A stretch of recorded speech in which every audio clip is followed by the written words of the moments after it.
Kung kalabasa ay buong lulutuin, ano lang ho natin, ikakat ito dito para dun po ang lagay ng rekado sa loob. Ariho kasi buo na lulutuin.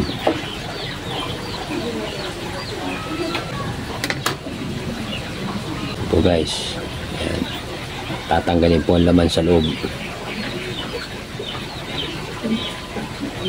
Ayan guys, natanggal ko ng mga buto sa loob. Wala na. Punan natin. Ayan.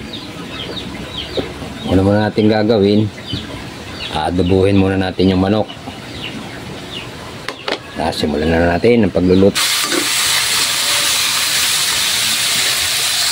Taklaban muna natin. So natin, ilagay na natin itong sibuyas, bawang at sili. Lagyan natin ng toyo, kalamansi, ang pampaasim, ng magic, paminta, halo. Takpaban mo natin hanggang sa maluto siya.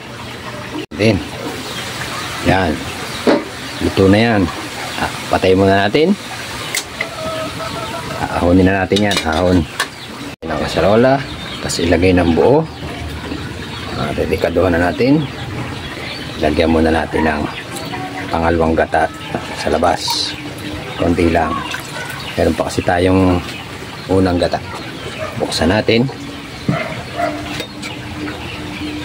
Tapos lalagyan natin sa loob ang laman.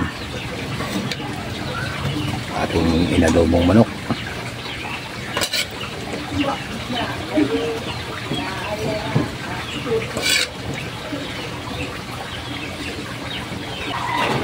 Yan.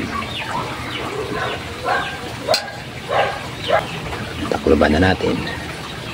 Oops, mali. Yan. Takluban na natin. Sana natin. Ayan. Kati na. Ilalagay na natin yung unang gata.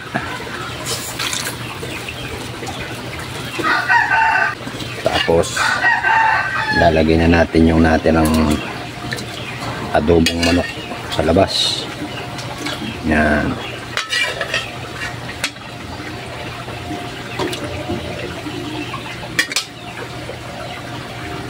Guys, ayan lang natin siyang kumulo. Pag kulong-kulong siya, tapos saka natin tatakloban para maging latik yung gata.